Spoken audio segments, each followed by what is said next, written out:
예. 예, 오늘 우리가 몇 달 전에 예고했던 대로 서양 중세 역사에 대해서 공부하겠습니다. 우리가 보통 세계사는 중고등학교 학창 시절에 공부를 하고 개인적으로 독서나 뭐 개인적 강의를 듣지 않으면 우리가 과거에 알고 있던 지식으로 지금을 살아갈 수가 있는데 이번 시간에는 서양 중세 역사를 유럽 중심의 그 시각에서 좀 벗어나서 지중해 중심으로 서양 중세 역사가 어떻게 흘러갔느냐. 그래서 어, 서유럽 기독교 문명뿐만 아니라 비잔틴 제국, 우리 그리스 정교가 있는 쪽이죠. 동방 정교회. 그리고 이슬람교 문명이 있는 이슬람 제국까지를 함께 아울러 보고 13세기 중반에 등장한 몽골 제국으로 인해서 드디어 우리 세계사에서 세계사가 탄생하는 그런 것을 목격하게 됩니다. 우리는 그동안의 아니, 세계사, 이야기 중에 그런데 얼굴이 나오면 좋겠는데 이름만 나와가지고 화면에 얼굴이 나오면 좋겠는데. 제가 예. 지금 아, 휴대폰은 꺼서 그렇습니다. 그러시구나. 예, 예. 예, 예. 알겠습니다. 그래도 예, 뭐, 그래서, 예, 예. 예, 몽골 제국 역사까지 함께 살펴보도록 하겠습니다. 자, 먼저 우리 들어가면서 몇 년 전에 왕관이 되었죠. 중세 1권부터 4권까지 움베르토 에코가 중심으로 해서 기획된 중세 대백과사전, 중세 1권부터 4권까지가 있습니다. 거기에 보면 전체 서문을 움베르토 에코가 썼는데 거기에 큰 테마가 세 개가 있는데 오늘은 제가 하나만 가져왔습니다. 중세는 무엇이 아닌가? 즉 중세에 대한 오해를 풀겠다는 것이 움베르토 에코의 문명 대기획이었습니다. 첫 번째, 중세는 한 세기가 아니다입니다. 즉, 중세는 한 100년 정도가 중세가 아니라 중세는 476년 서로마 제국 멸망부터 1453년 콘스탄티노플이 함락되는 데까지를 보느냐 아니면 1492년 콜럼부스가 신대륙을 발견하는 데까지 보느냐 즉 5세기에서 15세기까지 천년의 역사를 가지고 있다는 겁니다. 두 번째는 중세는 단지 유럽 문명에만 해당되는 시기가 아니라는 겁니다. 즉 중세는 조금 전에 소개했던 대로 비잔틴 제국, 그리고 이슬람 제국, 그리고 서유럽의 기독교 문명을 아우르고 있는 새 문명의 이야기가 중세시대라는 겁니다. 그리고 우리 세 번째, 우리가 학교 다닐 때 중세는 암흑기다. 중세는 어둠의 시대라고 했는데 움베르토 에코는 절대로 중세는 암흑기가 아니라는 겁니다. 그러면 왜 중세를 암흑기로 봤느냐? 이것은 중세 시대가 끝나면 어느 시대가 도래합니까? 예, 근대의 문을 여는 르네상스 시대가 있습니다. 그 르네상스 시대에 인문주의자들이 중세를 암흑기로 보았다는 겁니다. 특별히 플라비오 비온도라는 이탈리아의 역사학자이자 인문주의자가 중세라는 말을 제일 처음으로 썼는데 중세를 한 세기가 아니라 여러 세기라고 했고 그리고 페트라르크가 인문주의자 페트라르크가 중세를 암흑기라고 했는데 중세를 암흑기로 보는 원인이 있습니다. 첫 번째는 학문적으로 책이 어, 우리 분서 경류가 당하듯이 책이 없어집니다. 그거는 4세기 후반에 로마의 황제였던 테오도시우스가 알렉산드리아 도서관이 이집트의 신을 모신 신전이라고 해서 그 알렉산드리아 도서관을 불을 지르면서 거기에 있던 장서 파피루스 50만 권이 다 소장됩니다. 그리고 나서 서로마도 망하죠. 그 다음에 사회적으로 중세는 신중심이었습니다. 즉 종교가 학문을 경제를 좌지우지하던 시대였다는 겁니다. 그리고 또 하나는 경제적으로 로마가 잘 닦아놓은 가도, 로마 가도, 그리고 지중해 이 해로가 막혀버립니다. 그래서 이 경제적으로도 어느 정도 암흑 시대가 있었는데 길이 막혀서 하지만 이거는 일시적인 것이지 나중에 다 풀립니다. 그래서 중세는 전반적으로 말해서 암흑기다 이렇게 해서는 안 된다는 겁니다. 특별히 우리나라는 일본의 영향을 받아서 일본의 근대화가 될 때 독일에 유학을 가서 독일의 근대화를 일으켰던 세력들이 중세를 암흑기로 보고 그것을 부수고 나오는 것이 독일의 근대화라고 했기 때문에 일본의 영향을 받은 우리가 중세를 거의 학창 시절에 암흑기로 봤다는 겁니다. 실제로 움베르토 에코가 중세 일권 전체 서문에 중세는 무엇이 아닌가 12가지를 기록해 놨는데 저는 럭키 세븐 7가지를 기록했고요. 시간 관계상 오늘 3개까지만 설명을 드렸습니다. 자, 그러면 중세는 새 문명이 만나는 지점이라고 했는데 그걸 보면 첫 번째 우리가 잘 알고 있는 대로 유대교가 팔레스타인, 특별히 예루살렘 중심으로 성행했죠. 그리고 우리 기독교가 팔레스타인, 예루살렘, 나사렛, 베들레헴 중심으로 기독교가 발상을 했습니다. 그리고 이 이슬람교가 예, 옛날에 우리가 학교 다닐 때는 영어식 발음으로 마호메트, 지금은 아랍어로 무하마드라고 하는데 이 무하마드가 활동했던 메카, 메디나 그리고 뒤에 정복했던 예루살렘. 자, 여기 메디나 메카가 자, 우리가 여기 보면 비잔틴 제국과 사산조 페르시아가 서로 대결을 하고 있었기 때문에 동서 무역 경로가 지중해와 홍해를 통해서 요 메디나와 메카가 활성화됩니다. 그래서 무하마드가 이슬람교를 창시할 때 요 지역이 겹쳐져 있고 그리고 요 위에 지중해가 있기 때문에 이 종교의 발상지가 이 아라비아 반도 팔레스타인 지방이기 때문에 공통된 분모가 있다는 겁니다. 즉, 어, 기독교 문명, 그리스 종교 비단침 제국, 그리고 이슬람 제국의 이슬람 문명이 같은 점이 있으면서 차이점이 있다는 겁니다. 예. 자, 그래 보면 이 세 문명은 고대 지중해 문명의 상속자들이었습니다. 그러니까 고대 지중해 하면은 고대 그리스와 로마를 생각하시면 되겠습니다. 고대 지중해 문명에서 오리엔트 문명, 우리가 잘 아는 이집트와 메소포타미아 문명, 그리고 로마 문명, 그리고 그리스 문명이 있습니다. 이 오리엔트 문명을 누가 상속받았느냐? 이슬람 문명이 상속받았습니다. 로마 문명은 서유럽 기독교 문명이 상속을 받았습니다. 그리고 그리스 문명은 비잔팀 제국, 그리스 정교가 이것을 상속받았다는 겁니다. 자, 그러면 이 비잔티움 제국부터 보면 비잔팀 제국은 우리가 잘 알고 있는 유스티니아누스 대제 때 로마법 대전이 편찬됩니다. 그래서 어, 이 비잔팀 제국은 로마법을 개성하고 그리고 서로마 제국이 멸망했습니다만 멸망하기 전에 AD 330년에 콘스탄티누스 대제가 로마에 있던 것을 콘스탄티노플로 그대로 옮기면서 새로운 로마, 새로운 제국의 캐치플레이를 내걸면서 로마 제국을 개성한 것은 비잔티움 제국이라는 겁니다. 하지만 그 땅이 헬라어를 썼습니다. 그래서 헬라어를 쓰는 비잔팀 제국과 서유럽 기독교는 라틴어를 썼기 때문에 언어의 장벽에 의해서 생각과 가치관도 시간이 흘러가면서 달라진다는 겁니다. 그러면서 서유럽 기독교는 도시 로마를 개성했고 우리가 잘 알고 있는 대로 로마 가톨릭교, 교황권을 개성했다는 겁니다. 자, 그리고 이슬람 세계는 자, 오늘날 우리 시각으로 보면 서유럽이 많이 발전했고 이슬람이나 비잔티움은 미개한 것 같은데 초창기 새 문명 가운데 가장 발달한 지역은 이슬람 세계였습니다.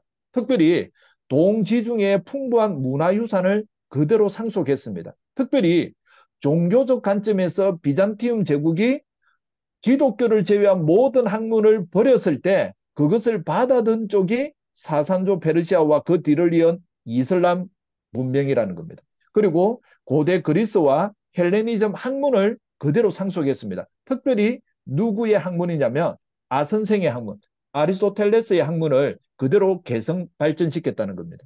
그리고 로마의 활발한 상업 활동을 이슬람 제국이 받아들여서 교류를 활성화시킵니다.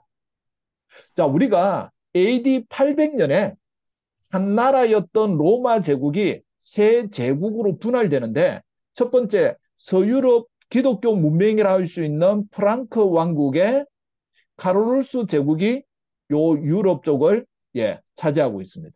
그리고 비잔틴 제국 그리스 정교회가 요 동로마 제국이 되겠습니다. 그러니까 여기는 라틴어를 쓰고 여기는 헬라어를 쓴다는 겁니다. 그리고 북부 아프리카, 이베리아 반도, 그리고 지금의 터키 땅하고 아라비아 반도 쪽은 이슬람 세계가 쓰는데 여기는 아랍어를 썼다는 겁니다. 중세 시대의 국제 언어는 아랍어입니다. 우리의 지금의 시각으로 유럽이나 이슬람 문명을 바라봐서는 안 된다는 겁니다. 자, 그러면 서유럽 기독교 문명, 동쪽의 비잔티움 문명, 그리고 이슬람 문명, 이 세 문명이 가지고 있는 키워드는 네 가지입니다. 첫 번째, 교류가 있었다는 겁니다.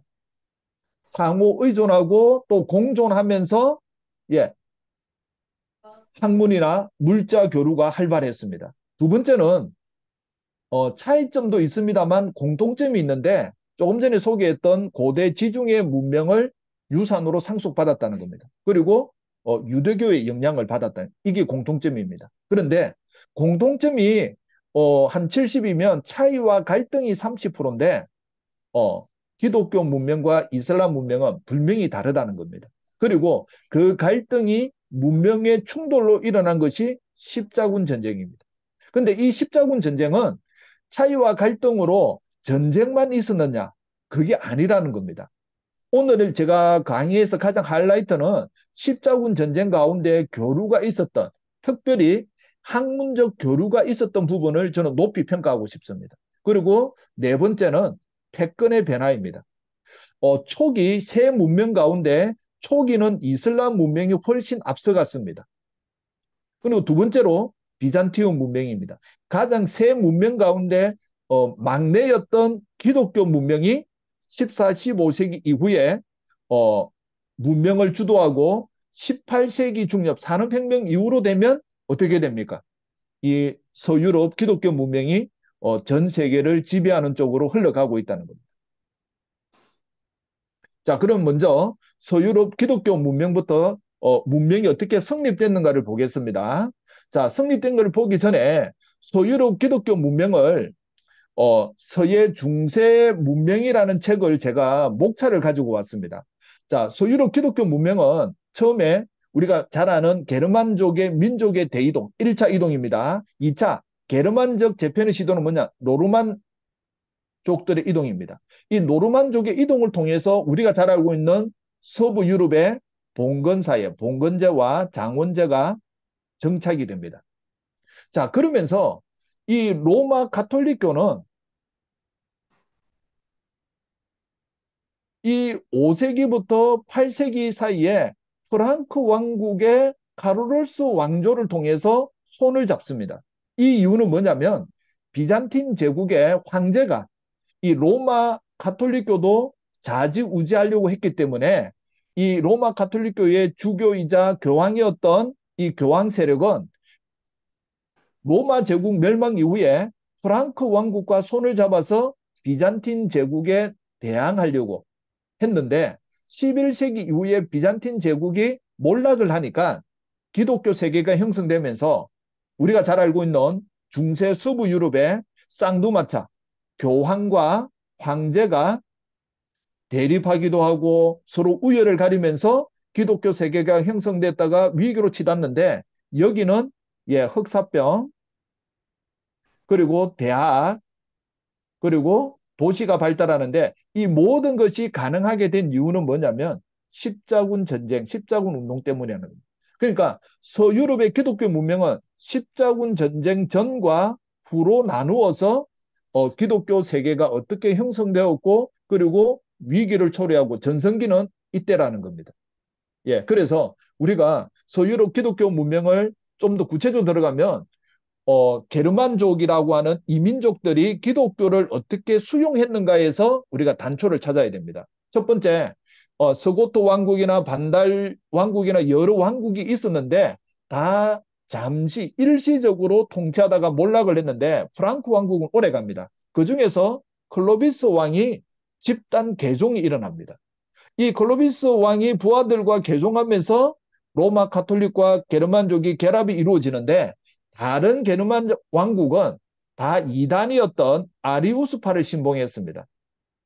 그래서 프랑크 왕국의 클로비스가 개종한 것이 로마 가톨릭교에서는 아주 환영할 거였는데 특별히 메로빙거 왕조가 무너지고 프랑크 왕국의 카롤링거 왕조 중에서 카롤루스 대제가 왕이 되었을 때 AD 800년입니다. 이 800년에 레오 3세 교황이 800년 크리스마스 때 카롤루스 대제에게 서로마 제국의 황제 대관식을 합니다.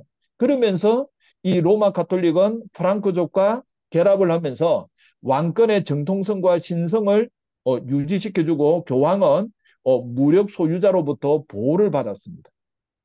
이것이 필요했던 이유는 뭐냐면 조금 전에 설명드린 대로 비잔틴 제국의 황제를 견제하기 위해서 로마 교황이 이런 일을 벌였습니다. 자, 그래서 우리가 잘 알고 있는 대로 메로빙거 왕조 끝판에 재상이었던 카를 마르텔이 뚜르푸아티의 전투에서 이슬람 세력을 막아냅니다.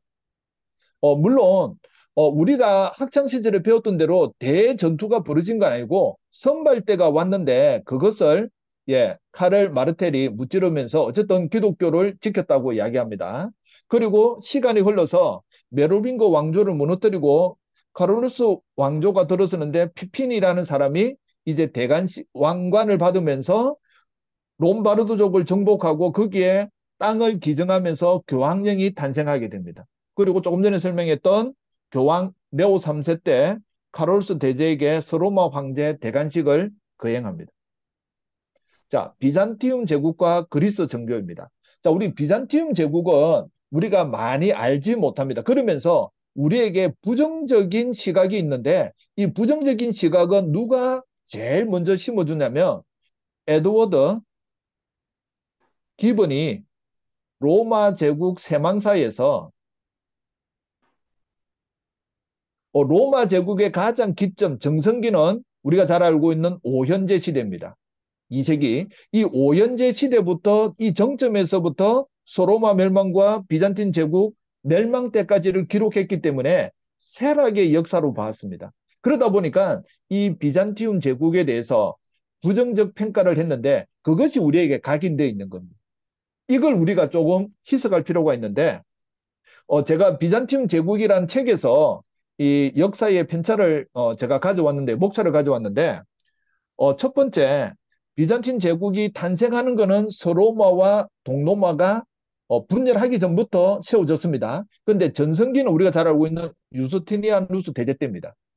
그런데 그 이후에 뭘 좀 내려앉다가 레오 3세 비잔티움 제국의 황제입니다. 이때 성산 파괴 운동을 일으킵니다. 그리고 우리가 그동안 안 배웠습니다만 마케도니아 제2의 왕조가 들어서면서 제2의 전성기를 마련합니다. 이때 비잔틴 제국이 좀 이제 올라갑니다. 그러다가 11세기 이후부터 요 십자군 전쟁 일어나기 전까지 좀 몰락을 걷다가 우리가 잘 알고 있는 대로 십자군 전쟁 중에서 제4차 십자군 전쟁 때 십자군들이 예루살렘으로 가지 않고 콘스탄티노플로 어, 칼을 바꾸어서 라틴 제국을 세우고 비잔틴 제국은 망명정부가 있었습니다. 그러다가 1261년에 다시 비잔틴 제국을 복구를 합니다. 하지만 이때 비잔틴 제국은 이제 옛날의 거대 제국이 아니고 그냥 도시국가입니다. 도시국가입니다만 수도였던 콘스탄티노플이 삼중 성벽으로 되어 있었기 때문에 철옹성이었습니다. 그런데 1453년 5월 달에 오스만 제국의 메메드 2세에 의해서 이 성이 함락이 되고 맙니다. 이것이 로마 제국의 멸망이고 중세의 문을 닫는다고 할 수 있는데 하지만 정치 체제는 무너졌습니다만 종교는 제3의 로마라고 하는 모스코바로 가서 러시아 정교가 생기는 겁니다. 그러니까 비잔틴 제국의 역사적 의의는 어디 있느냐면 이슬람 제국으로부터 방파제 역할을 하면서 저 동부와 북부 유럽의 슬라브족을 그리스 정교화하는 개종시키는데 비잔틴 제국의 역사적 의의가 있다고 할 수 있습니다. 자, 로마 제국의 분열을 보면 디오클레티아누스 황제 때는 로마의 원활한 군사 활동을 위해서 네 개로 분할 체제를 세웠습니다만 콘스탄티누스 대제가 다시 통합을 한 다음에 로마를 버리고 수도를 요 콘스탄티노플로 옮깁니다. 이렇게 옮기는 이유는 뭐냐면 새로운 로마를 건설하고 새로운 제국을 세우겠다는 겁니다. 하지만 디오클레누스 황제 이후에 동서로마가 분열을 하고 드디어 서로마 제국은 용병대장 오도아케르에게 멸망을 합니다. 이 서로마 제국의 멸망이 고대 사회를 이제 문을 닫는다고 보는 겁니다. 자, 비잔틴 제국입니다. 우리가 비잔티움 제국 또 다른 말로 동로마 제국이라고 합니다만 실제로 당대 살았던 로마 사람들은 라 로마니아라 로마 제국이란 말을 그대로 썼습니다. 근데 이 로마 문화는 동방 문화 요소가 합쳐져 있습니다. 그래서 황제가 동방적 군주 역할을 했습니다. 자, 그리고 수도는 비잔티움입니다. 그리고 종교는 그리스 정교고 언어는 그리스 헬라어였습니다. 여기 중요한 겁니다. 황제 교황주의. 그러니까 황제가 교회의 수장도 겸하고 있었습니다. 전성기는 6세기 때 유스티니아누스 대제인데 그의 부인이 테오도로 황후인데 이 테오도로 황후하고 유스티니아누스 대제가 황태자 시절의 사랑은 신분의 차이를 초월한 정말 겁나는 사랑이었습니다. 테오도라는 스커스단의 무희였습니다. 춤추는 여자였는데 황제의 조카와 사랑에 빠져 결혼을 했습니다. 그런데 이 테오도라 이 여왕의 황후의 내조 때문에 유스티니아누스 대제는 이 테오도라 황후가 살아있는 동안에는 업적이 대단했습니다. 특별히 유스티니아누스 대제는 옛 로마 영토 대부분을 회복했습니다. 자, 영토를 회복했을 뿐만 아니라 이 영토를 회복하고 오랫동안 통치하기 위해서는 뭐가 필요하다고 생각하냐면 법이 필요하다고 생각했습니다. 그래서 유스티니아누스 대제는 로마법 대전을 편찬하게 되는 겁니다. 자, 여기 비잔틴 제국은 저 제국이다. 바스 엠파이어가 아니다. 자, 낫다. 이런 말인데 이건 아니라는 말입니다. 예. 이 유스티니아누스 대제의 업적 중에 또 하나가 뭐냐면 성 소피아 성당을 설립했다는 겁니다. 자, 영토를 이렇게 다 회복했는데 유스티니아누스 대제는 어, 이런 좋은 업적에도 불구하고 결점이 있는데 그 결점은 뭐냐면 기독교 문학, 기독교 신학이 아니면 모든 걸 버려버리는데 특별히 아리스토텔레스가 세운 아테네 학당을 문 닫게 하고 아테네 아리스토텔레스의 모든 학문을 버려서 이 학문이 어디로 가냐면 사산조 페르시아와 이슬람 세계로 넘어가게 됩니다. 이것이 유스티니아누스 대제의 업적 중에서 하나의 단점, 결점입니다. 자, 시간이 흘러서 황제 레오 3세 때 8세기에 성상 숭배 금지령을 내립니다. 이걸 내리는 이유는 어디 있느냐면 레오 3세가 이슬람 제국과 싸우면서 우리가 왜 지지? 아, 우리가 성상 숭배를 해서 그렇구나. 그래서 금지령을 내리는데 이것 때문에 서로마 교회와 분열이 있습니다. 왜냐하면 서로마 교회는 게르만족, 이민족 이런 사람들에게 복음을 전하는 데 있어서 문자로 해독이 안 되다 보니까 그림이나 그다음에 유물 이런 걸 가지고 복음을 전했는데 그것을 비잔티움 제국의 황제가 막으니까 서로 갈등의 요소가 있었습니다. 자, 그러다가 동서교회가 완전히 분열되는 것은 1054년입니다. 그 사이에 또 신학적 논쟁, 필리오케라는 논쟁이 있는데 서방의 로마 가톨릭은 성령은 성부와 성자로부터 나온다고 주장을 하고 그리스 정교는 성령은 성부로부터만 나온다고 하면서 이 논쟁과 다른 논쟁이 합쳐져서 결국 1054년에 상호 파문을 합니다. 그런데 이 동서가 분열되면서 이것보다는 더 격렬하게 분노하고 화내는 것은 1204년에 제4차 십자군 전쟁 때 콘스탄티노플 수도를 함락시키는 겁니다. 예, 이것이 서로 이제는 더 이상 돌아올 수 없는 다리를 건너게 되는 사건입니다. 예, 이거 넘어가겠습니다. 자, 그다음 이슬람 문명입니다.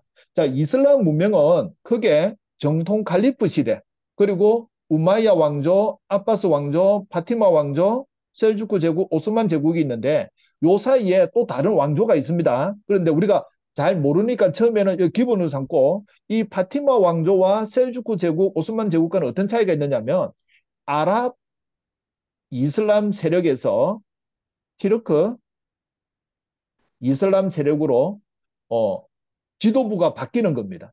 그리고 이 정통 칼리프 시대는 네명의 칼리프가 있는데 이 네명의 칼리프는 전부 다 뭐 하는 거냐면 선거를 통해서 칼리프를 선발했다는 겁니다.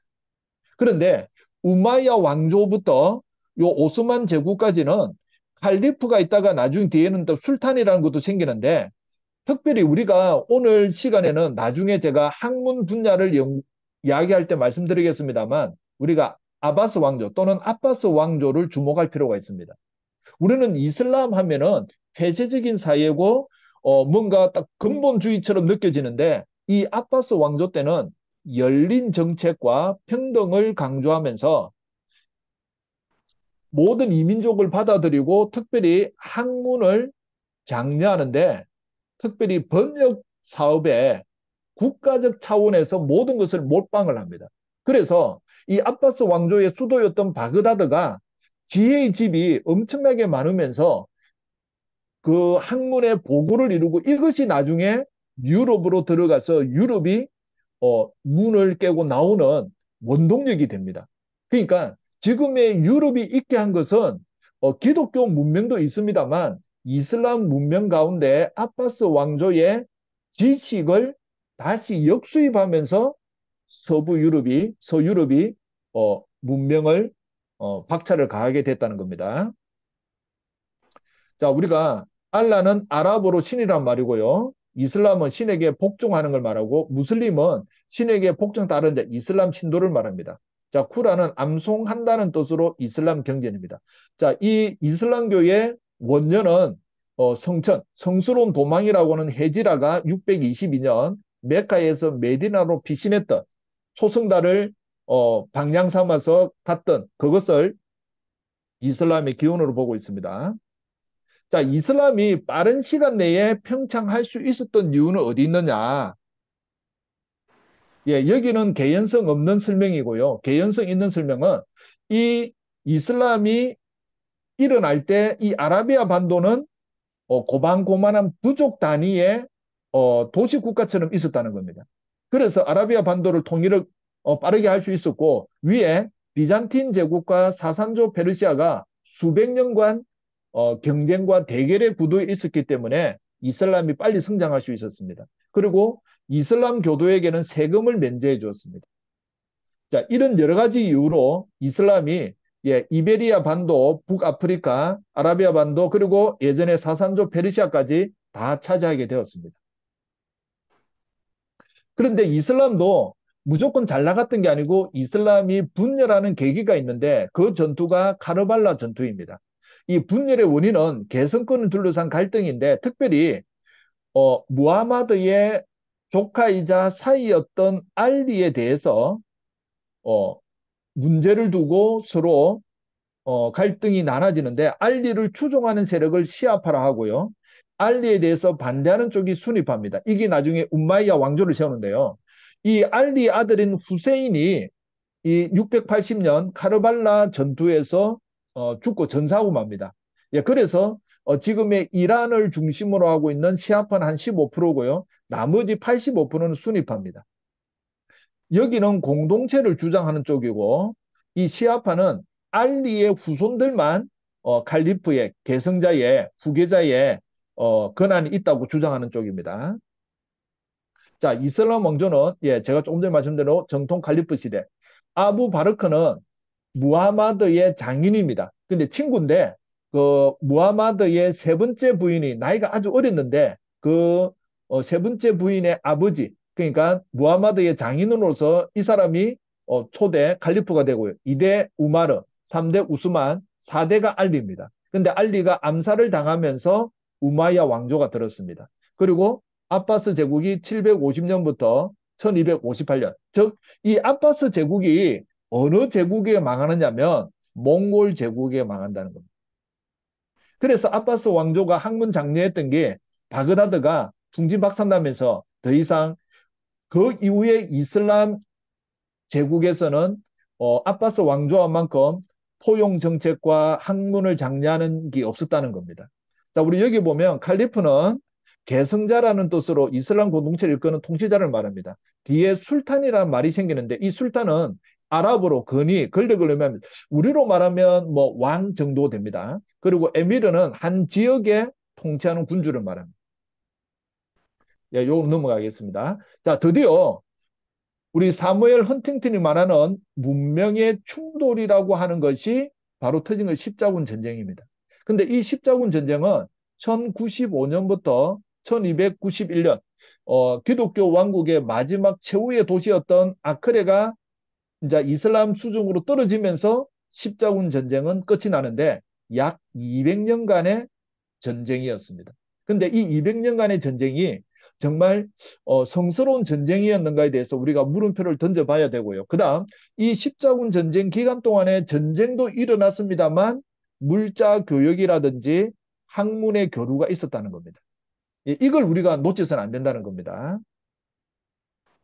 자, 십자군이란 말은 성진 예루살렘을 이슬람 교도로부터 찾거나 지키기 위해 떠난 기독교 병사들의 대규모 군사 원정을 말합니다.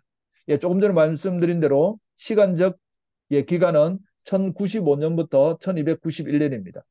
여기에 참가한 세력은 서유럽, 이제 로마 가톨릭 국가들, 그럼 이슬람 세계, 비잔티움 제국, 그리고 제가 말씀드린 대로 몽골 제국에 함께 들어옵니다. 그리고 전투 지역은 대부분은 어, 팔레스타인 지역, 시리아, 이집트, 비잔틴 제국인데 이베리아 반도와 서유럽 내부도 십자군 전쟁이 있었습니다. 이거는 로마 가톨릭이 12세기 전후로 해서 이단에 대해서 이단을 척결하는 가운데 십자군 운동이라는 걸 일으킵니다. 대표적인 게 알비파, 타타리파 이런 것을 이단을 척결하는 것으로 십자군 운동을 일으켰습니다. 그리고 십자군 운동은 전쟁은 어떤 학설에는 7차, 어떤 학설에는 8차 또는 뭐 9차도 보고 있는데 이거는 십자군 운동의 성격을 어떻게 보느냐에 따라서 학설 대립이 있습니다.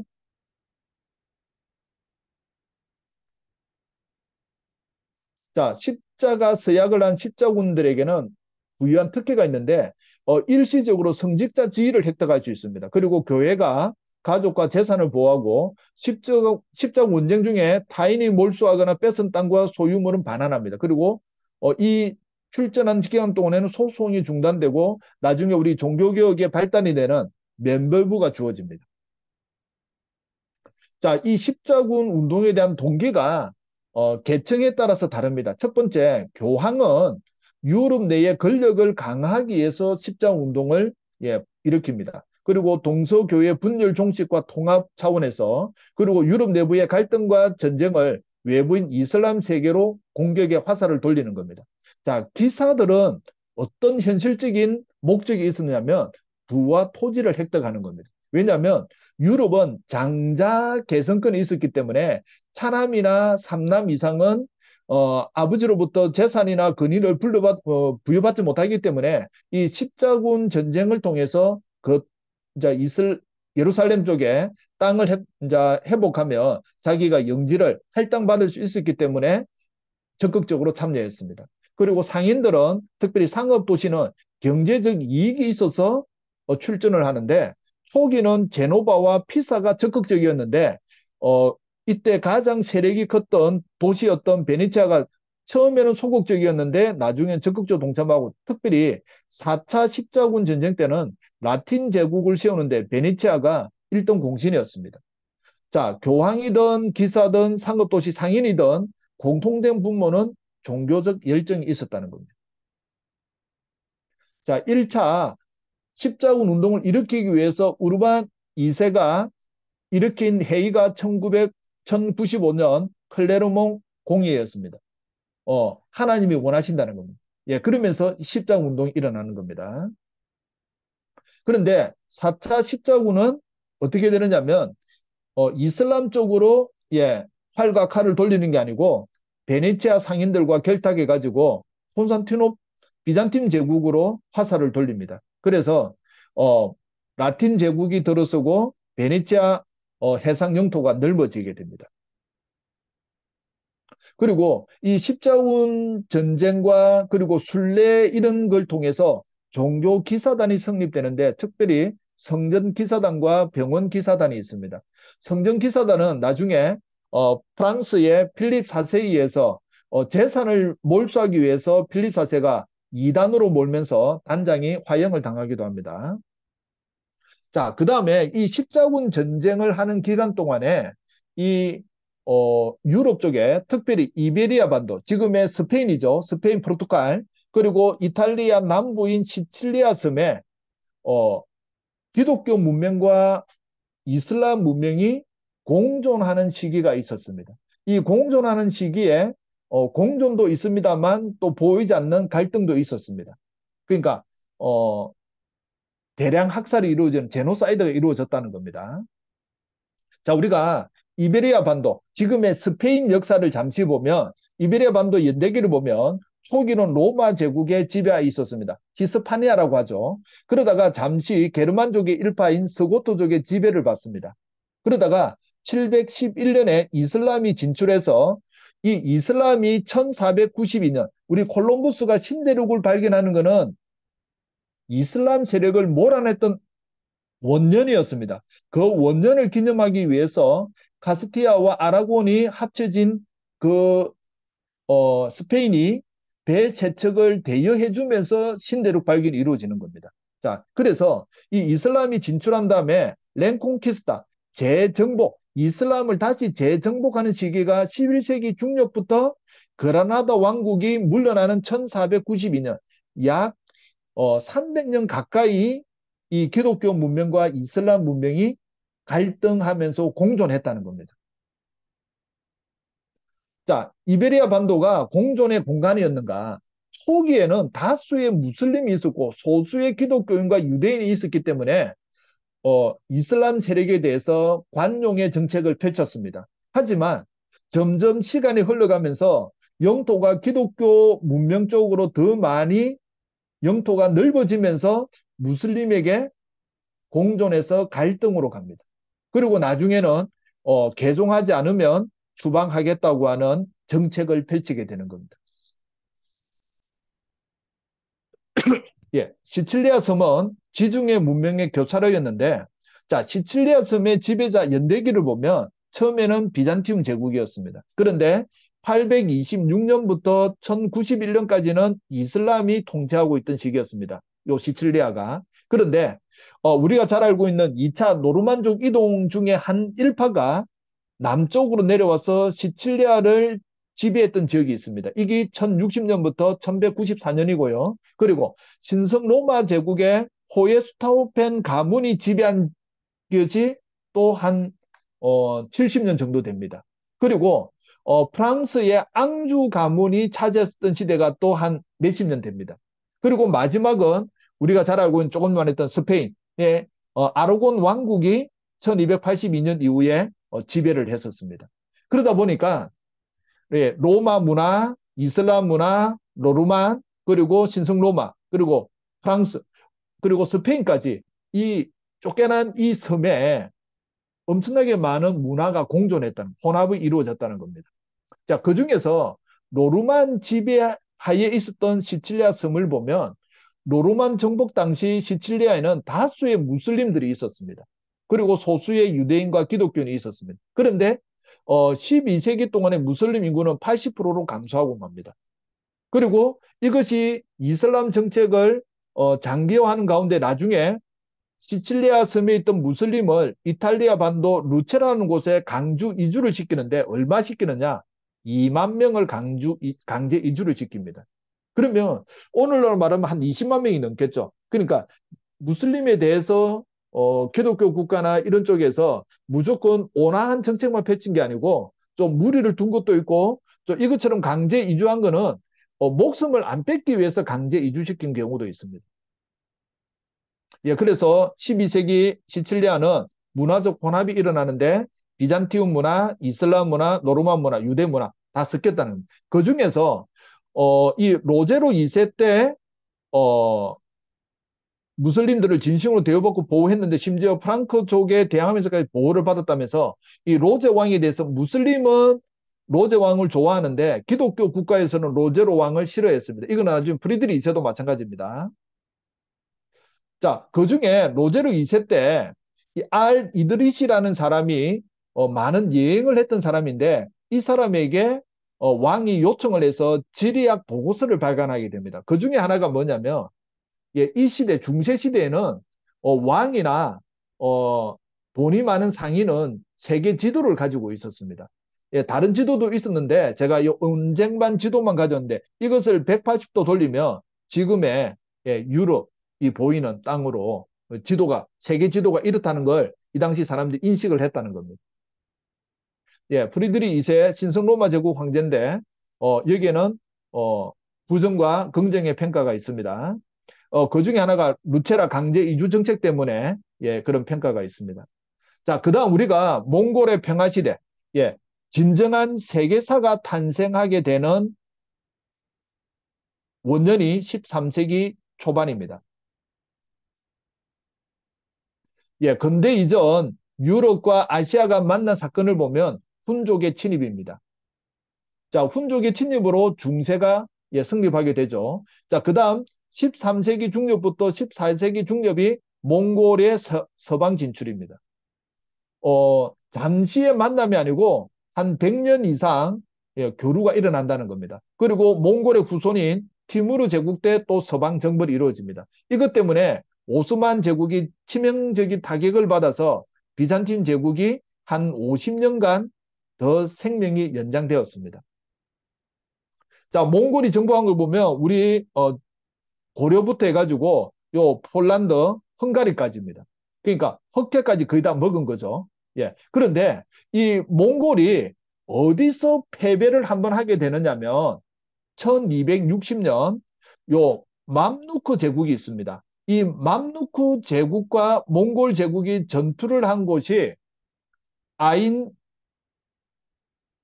잘루트 전투인데 몽골 제국이 처음으로 패배를 합니다. 1패를 합니다.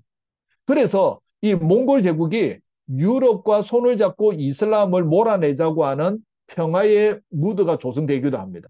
왜냐하면 그동안에 패배를 몰랐던 몽골이 1패를 당하고 나서 전략을 수정하는데 그러면서 서유럽과 손을 잡으려고 현지 왕래도 하고 사친단 교류도 있습니다. 예, 교류가 예전보다 많이 증가가 됐는데 요 몽골 제국이 우리가 팍스 로마냐는 들어봤어도 팍스 몽골리카는 안 들어봤지 않습니까? 근데 이 평화의 몽골 시대를 팍스 몽골리카라고 하는데 이 시기에 동서 문화 교류가 아주 활발했습니다. 그리고 특별히 서방에 있던 수도사나 상인들이 여행을 했습니다. 그 여행을 하게 된 이유는 뭐냐면 역참 제도가 잘 돼 있었기 때문입니다. 우리 조선의 역참 제도가 몽골의 원에 영향을 받았습니다. 그리고 조선 초기 태종 때인가 세조 때 만들어진 혼일강리 역대 국도 지도라는 세계 지도도 원나라가 있었기 때문에 그 영향을 받아서 세계가 어떻게 넓었다는 걸 알 수 있다는 겁니다. 우리가 잘 알고 있는 마르코 폴로 그리고 리브록 선교사입니다. 그리고 이본 바투타 학자들이 어, 아시아 쪽을 동방을 여행을 했었습니다. 예, 동서교류가 이래 되면서 거점이 중국하고 그다음에 석해가 동서교류의 중요한 거점이 됩니다. 예, 예, 몽골 평화 시대의 동서교류 예, 여기 예, 지도가 있습니다. 예, 제가 말씀드렸던 역참제도 안전한 통행을 보장해 준다는 겁니다. 자, 그다음 오늘 우리가 가장 중요시 여겨야 될 게 지식의 수용과 거부입니다. 어느 사회나 어느 국가나 지식을 수용한 열린 마인드를 가지고 있으면 발전을 하고 거부를 하면 폐쇄하면 문을 닫으면 몰락을 한다는 겁니다. 예, 종교가 학문의 발전을 저해한 일들이 좀 있었습니다. 조금 전에 제가 말씀드린 대로 유스티니아누스 대제 때 신학을 제외한 기독교 문명을 제외한 모든 서적은 없애라고 했던 겁니다. 그리고 테오도스 황제 때도 알렉산드리아 도서관을 불태운 적이 있습니다. 그리고 가이사르 때 두루마리 일부가 좀 불탄 적이 있습니다. 요 알렉산드리아 도서관이. 자, 알 마수디라는 학자가 기독교 국가가 얼마나 학문에 대해서 좀 등한시했는지를 보여주는 기록이 있는데 비잔티움 사람들 사이에 기독교가 출현한 뒤로 그들은 철학의 자체와 흔적을 지우고 그 길들을 파괴했다고 기록하고 있습니다. 자, 조금 전에 제가 말씀드렸던 아바스 왕조입니다. 아바스 왕조의 지식혁명과 발전인데요. 이 아바스 왕조는 762년에 바그다드를 수도로 설립을 했는데 유클리드 기하학 원리로 수도를 건설했습니다. 그리고 다양한 인종과 종교를 포용하는 제국을 건설합니다. 페르시아 사람, 그리고 아랍어를 사용하는 기독교인, 유대인, 그리고 네스토리오스 교도까지 전부 다 수용을 했습니다. 이들 때문에 학문과 예술 발전이 이루어집니다. 자, 아바스 왕조가 이렇게 지식혁명을 일으킬 수 있던 첫 번째 원인은 제지술의 전파입니다. 종이. 자, 우리가 잘 알고 있는 751년 당나라. 예, 우리 고선지 장군이죠. 고선지 장군하고 탈라스 전투에서 제지, 종이 만드는 기술을 가지고 있던 기술자들이 포로로 잡힙니다. 그래서 이들에 의해서 793년에는 바그다드에 제지 공장이 들었습니다. 그리고 천년경에 성인 남자 20%는 문자를 읽을 수 있었다는 겁니다. 이 시대에 유럽 같은 경우에 5%도 안 됩니다. 그러니까 얼마나 상대적으로 높은지 아시겠죠? 그리고 이 고전 학문을 발굴하고 후원하는데 많은 칼리프가 거기에 후원을 했습니다만 특별히 2대 칼리프였던 알 만수르가 대표적으로 이 번역 운동을 하는 일에 박차를 가합니다. 그리고 칼리프 중에 알 마문이라는 칼리프가 이 알 만수르보다 더 적극적으로 지혜의 집을 적극적으로 육성하고 바그다드에 천문대를 건설합니다. 자, 아바스 왕조의 번역 운동은 약 200년간 이루어집니다. 아리스토텔레스의 학문뿐만 아니라 인도로 되어 있던 경전과 페르시아 학문, 이 모든 것을 통틀어서 아랍어로 번역을 합니다. 그리고 여기에 후원했던 사람들은 칼리프 궁정관리 지식인 상인입니다. 그리고 학문 분야는 광학, 천문학, 점성학, 수학, 의학, 철학입니다. 특별히 의학은 이것을 나중에 유럽이 받아들여서 유럽의 의학이 발전하게 됩니다. 그리고 번역은 큰 돈을 벌 수 있는 기회가 되었고요. 어떤 경우는 번역한 무게만큼 황금을 지급하는 시기도 있었습니다. 그리고 지적 능력을 기반으로 해서 높은 관직에 오를 수도 있었습니다. 이 당시 아랍어는 국제어였습니다. 자, 지혜의 집이라는 바이트 알 히크마입니다. 예, 요 7대 알 마문 시대에 완성을 하면서 번역 전문 기관이었습니다. 그리고 번역을 하는 사람이 약 65명이 전문 번역가로 활동을 했습니다. 자, 여기에 이슬람 지적 중심지에서 여러 학자가 있습니다만 제가 시간상 세 사람만 소개하면 알 카리즈미, 그리고 이번 시나, 이번 루시드입니다. 이 알 카리즈미는 780년에서 850년까지 살았던 사람인데 우즈베키스탄 출신입니다. 수학자이면서 천문학자입니다. 그리고 이번 시나는 980년에서 1037년까지 살았는데요. 업적은 의학과 철학, 수학 등의 다양한 학문 분야, 특별히 의학 정전을 만들어서 서유럽 세계에 지적 자극을 줍니다. 그리고 제일 중요한 사람은 이번 루시드라는 사람인데 이 사람의 라틴식 이름이 아베로이스입니다. 아베로에스.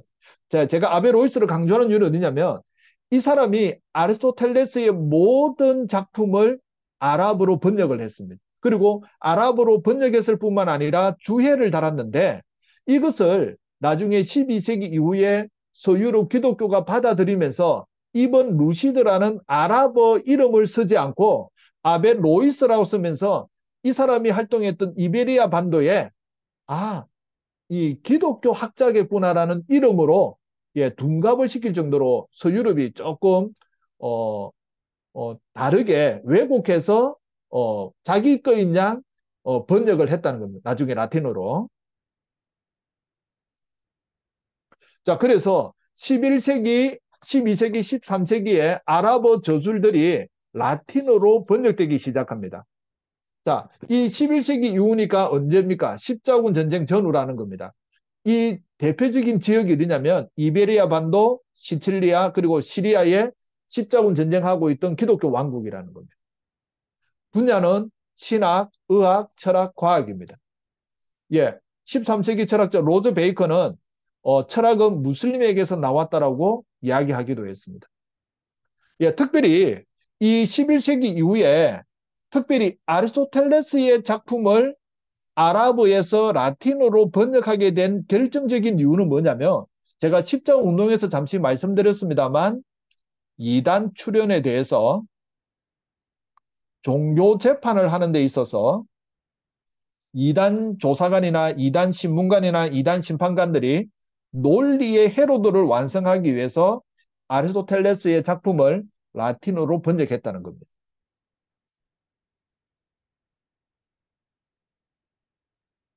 자, 그 중에서 이 번역 운동이 이베리아 반도의 톨레도를 중심으로 해서 많이 번역 활동이 이루어졌습니다. 자, 이 아랍어를 라틴어로 번역하는데 번역가 중에 대표적인 사람이 예, 에드라드, 제라르도, 아프리카누스입니다. 어, 바스의 에드라드는 7년 동안 요 시칠리아에 그리고 남부 이탈리아를 여행하면서 아랍어의 중요성을 깨닫고 아랍어를 공부한 다음에 아랍어에서 라틴어로 번역을 합니다. 특별히 천문학과 점성학에 번역을 많이 합니다. 그리고 아프리카누스는 북아프리카 출신인데 이탈리아 남부로 이주해서 베네딕투스 수도사가 되면서 아랍어 의학책을 라틴어로 번역을 합니다. 이 사람이 번역한 책이 17세기까지 유럽 의대에서 교재로 사용했습니다. 그리고 제라르도는 어, 크레모나에서 기본 교육을 받은 다음에 어디로 가면 톨레도로 갑니다. 그 톨레도로 유학을 해서 어, 아랍어에서 라틴어로 번역을 하는데 특별히 천문학, 의학, 수학, 철학 서적을 많이 번역합니다. 자, 이 아르토텔레스 학문이 단죄를 받기 시작하는데 특별히 아르토텔레스 학문 중에서 자연 철학과 형이사학 분야를 검서 목록으로 지정이 됩니다. 하지만 누가 검서로 지정한다 안 읽겠습니까? 더 많이 읽겠죠. 예, 그러면서 토마스 아퀴나스가 이 아르토텔레스의 사상을 받아들여 가지고 나중에 신학 대전이라는 책을 집대성합니다. 그리고 토마스 아퀴는 처음에는 이단 시비도 있었습니다만 사후에 인정을 받습니다. 자, 이 기독교가 학문에 대해서 수용을 거부하는 이 사건을 모티브로 해서 움베르토 에코가 지은 책이 바로 장미의 이름입니다. 이 장미의 이름을 우리가 한 900페이지 정도 되는데 이 장미의 이름이라는 이 소설책을 읽으면 아, 중세가 이랬구나. 우리가 어느 정도 가름할 수 있는 좋은 잣대가 됩니다. 이 장미의 이름에 나오는 중요 테마 중에 하나가 뭐냐면 아르토텔레스의 시학이 우리 1근이 있지 않습니까? 1근이 비극 중심으로 적혀 있는데 2근이 존재한다는 겁니다. 이 2근은 희극 중심으로 되어 있는데 이 아르토텔레스 2근의 희극이 웃음에 대해서 기록하고 있다는 겁니다. 예, 때는 1327년 11월 달입니다. 북부 이탈리아 한 수도원에서 연쇄적으로 살인 사건이 일어나는데 이 살인 사건의 배경은 뭐냐면 아르토텔레스의 시약 2권 웃음의 가나이라는 책을 읽은 수도사는 다 죽었다는 겁니다. 이것을 살인을 저지른 자는 누구냐면 늙은 장림 수도사 호르에인데, 호르에는 진리를 수호한다는 미명하에 이런 행동을 하는데, 철학자 아리스토텔레스가 쓴 책은 위험하다는 겁니다. 특별히 웃음은 인간을 타락시키는 위험천만하다는 겁니다. 사복음서에 예수님은 한 번도 웃었다고 기록이 안 돼 있다는 겁니다. 그래서 웃음이란 우리 육체의 나약, 타락, 어리석음을 나타낸다는 겁니다. 여기에 조사관은 프란체스코 소속의 수도사 윌리엄인데, 이 윌리엄은 합리적인 이성과 과학적인 사고를 가지고 있는데, 예, 우리가 말하는 프란시스 베이컨과 슬록 홈즈, 탐정의 두뇌를 가지고 있다는 겁니다. 자, 그 다음 이탈리아 상인들의 전성시대입니다. 자, 우리가 로마 제국 시대에는 로마가 거대했는데, 서로마가 멸망하고 나서는 이탈리아는 별 볼 일 없었는데, 예, 상인 도시가 발전하게 됩니다. 그 도시 중에서 대표적인 도시가 어디냐면, 예, 베네치아, 제노바, 피사, 아말피입니다. 근데 나중에 15세기 이후에 피사를 정복했던 피렌체가 이탈리아 도시 중에서 중요한 도시로 들어갑니다.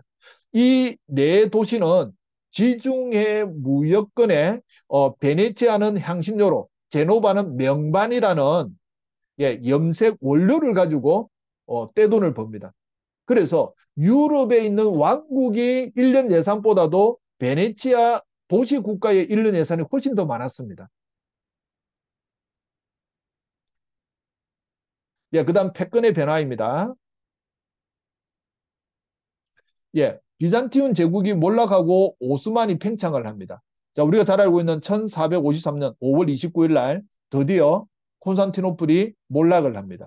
이 콘스탄티노플의 몰락은, 수도가 몰락된 것은 삼중 성벽으로 되어 있었는데, 몰락했다는 것은 로마가 멸망을 하고 유럽에는 엄청난 충격에 사로잡히게 됩니다.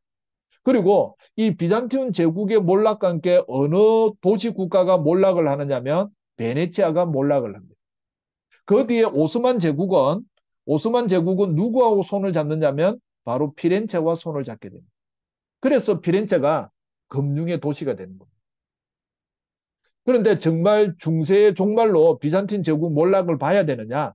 영토는 소국에 지났지 않았습니다만 상호 교류는 변화도 주지 않았고, 그리고 제가 앞에 말씀드린 대로 종교는 모스크바로 이전하게 됩니다.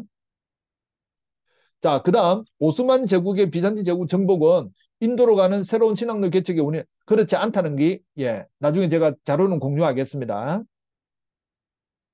그리고 부추 가격도 변동이 없었습니다. 왜냐하면 1517년 맘루크 제국이 오스만 제국에 멸망할 때까지 향신료의 주 교역국은 맘루크 제국이었습니다.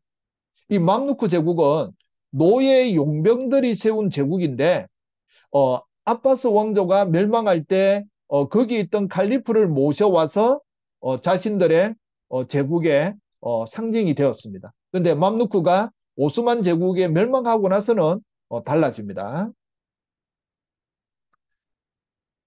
자, 그 다음 이베리아 반도에서 스페인이 성장합니다. 이슬람 세력이 몰락을 하는 것. 우리 조금 전에 말씀드린 대로 렌콩키스타 재정복에 의해서 1492년에 드디어 마지막 이슬람 왕국이었던 가라나다 왕국이 몰락을 합니다. 그리고 초기에는 이베리아 반도에서 공존이 있었습니다만 시간이 지나면서 이 재정복에 의해서 이제는 무슬림을 강제 개종을 시킵니다. 예. 예, 여기까지, 예, 제가 서양 중세 역사에 대해서 강의를 했습니다. 예, 서로 질문하는 시간 가지도록 하겠습니다. 아이고, 수고 많았습니다. 예, 예, 오늘 우리가 뭐 짧은 한 시간에 천년의 역사를 어느 정도 좀 다루었는데요. 어, 우리 우지영 목사님께서 내년 2025년부터는 서양 역사를 좀 체계적으로 공부를 하자 해가지고 한 달에 두 번씩, 그래서 한 시즌을 하고 나면 잠시 쉬고 이렇게 해서 한 40회 정도로 해가지고 서양 역사를 좀 더 촘촘하게 한번 같이 공부할 그런 계획을 세우고 있습니다. 예, 원대한 좀 계획을 가지고 있습니다. 화면도 좀 켜주시고, 마이크도 좀 켜시고, 좀 이야기를 나누면 좀 좋을 것 같습니다. 우리 이재 교수님, 언제 중간에 좀 들어왔습니까? 뭐 거의 처음부터 아, 예. 거의 들었습니다. 예. 그 소감을 일단 한번 이야기해 보시죠. 아이고, 이 뭐 일타 강사님이네요. 어떻게 그래 술술술술 잘 하시는지 머리에 속속 잘 들어왔습니다. 고맙습니다. 저는, 뭐, 사실 우리가 세계사, 중학교, 고등학교 때 배우고, 따로 뭐, 대학 들어가서 뭐, 이제 배운 기억도 없고, 그냥 개인적으로 역사에 좀 관심이 있어가지고, 뭐, 책들을 좀 이제 보기는 본 것 같은데, 이런 내용들은 진짜 뭐 몰랐던 그 내용이라 해야 되겠나? 잘 이게 접하기 힘든 그런 내용들이라서, 오늘 이거 들으면서 진짜 이게 그 역사는 누가 어떤 관점에서 쓰는가에 따라서 너무너무 다를 수 있겠다. 이게 우리 뭐 잘 알고 있는 사실이긴 한데, 그래서 우리는 뭐 기독교를 믿고 또 서양 이제 문명과 문화를 받아들인 입장에서 보면 이 이슬람에 대해 가지고 상당히 부정적으로 많이 이야기를 하잖아요. 그런데 그 부정적으로 이야기하는 데는 잘못된 이제 해석, 이해 이게 제일 이제 중심이 된다고 보는데 또 한 가지는 모르기 때문에 잘못하는 것도 있지만은 그에 대한 지식 자체가 부족하다 보니까 이게 뭐 하여튼 그 역사에 대한 이해가 많이 왜곡되고 그냥 막 자의적으로 이제 해석하고 이해하는 그런 부분이 많다 이런 걸 좀 많이 느꼈거든요. 그 이제 권 목사님은 이런 부분에 대해서 어떻게 관심을 가지고 이런 공부를 하게 되었는지 그거 좀 궁금해서 일단 질문해 봅니다. 예, 안 그래도 요 서양 중세사는 이 코로나 시국에 고신대 교수님이 한번 선교사님들을 위해서 중세사 강의를 좀 해주면 좋겠다 해가지고 그때 이제 관심을 가지기 시작했는데, 만약 그때 강의했으면 역시나 서유럽 기독교 문명 위주로 강의를 했을 건데, 이제 죄송합니다. 제가 최근에 이거 나오자마자 사놓고 나서 움베르토 에코가 기획해가지고 세운 중세 대백과사전 4권짜리가 있습니다. 이걸 제가 뭐 단테의 신곡이나 이런 강의할 때 부분 부분 이렇게 인용을 하다가 이번에 이제 중세에 대해서 좀 더 파겠다 해가지고 보다 보니까 뭐 4천 권이 4천 페이지가 되다 보니까 다는 안 읽었습니다만 전체를 보니까 이거를 한번 중세는 보는 것이 낫겠다. 왜냐하면 이 중세 1, 2, 3, 4권을 읽고 장미의 이름을 읽으면 중세가 이런 거야. 그리고 움베르토 에코의 기호학에 대해서도 눈을 뜰 수 있는 그런 바람이 안 되겠나. 자, 그런 찰나에 뭐 그 중동 선교사님이 어떤 강의를 들어도 이슬람에 대해서는 제가 그냥 막 수박 그달기로 알고 이래 왔는데 이번에 이제 우리 우재용 목사님 중세사 강의를 부탁해가지고 하면서 보니까 이슬람에 대해서 내가 많이 모르고 있다는 걸 좀 사실을 깨달았고요. 그 다음에 비잔틴 제국은 제가 강의 중간에 말씀드린 대로 에드워드 기본에 의해서 로마 제국 세망사에서 비잔틴 제국 쪽을 부정적으로 보다 보니까 비잔틴 제국에 대해서 우리가 많이 안 다루었는데 이런 부분도 우리가 전체를 알고 그리고 유럽 문명사에 대해서도 지금 우리가 보고 있는 것이 1820년이 서양이 동양을 앞섰다고 하는 학설이 있거든요. 그러니까 그전까지는 동양, 특별히 중국 청나라가 훨씬 잘 강대국이었는데 1820년 영국이 이제 석탄과 식민지로 인해서 이제 동양 경제를 앞질렀다. 자, 그래서 언젠가는 다시 동양이 서양을 앞지를 날도 올 것이다.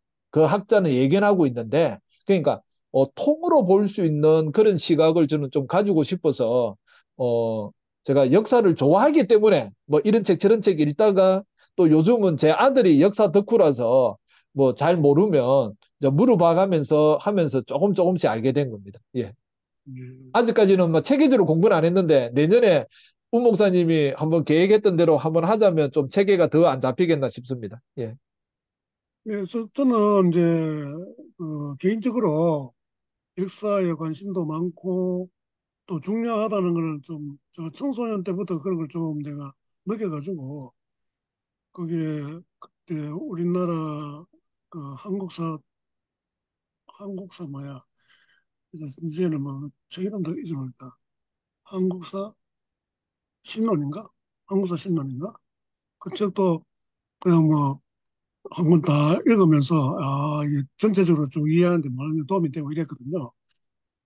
그러니까 지금 내가 궁금한 거는 지금 이제 홍 목사님 같이 이렇게 이제 여러 가지 자료를 가지고 종합해가지고 소화해서 이렇게 이해할 수 있는 그런 능력이 있으면 또 다행인데 우리가 뭐 또 역사가 중요하지만 그것만 또 붙들고 있을 수는 없으니까 그 지금 이제 권 목사님이 지금 이야기한 이런 입장에서 어, 중세사뿐만 아니라 이제 세계사 전반을 동서양과 그다음에 이제 아랍권과 이게 총체적으로 균형 있게 그 보고 이게 쓴 그런 좋은 책이 혹시 있는가 좀 궁금합니다.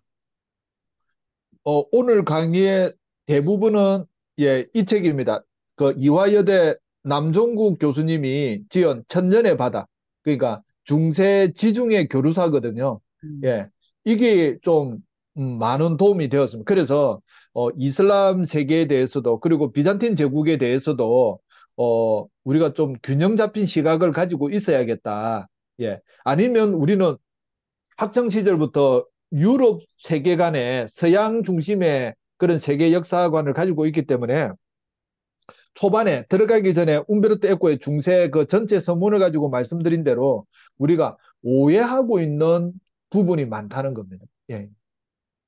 예, 그러니까 지금 거기 아까 이제 초대에 이제 그 이야기를 했잖아요. 그거 보면은 우리가 완전히 이거는 막 진짜 오해 중에 오해다 하는 이런 생각을 하게 되고 아까 다 이야기했지만 우리가 보통 이제 중세에서 하면 암흑기 보통 이제 딱 그것만 이제 머리에 떠오른다 그죠? 예.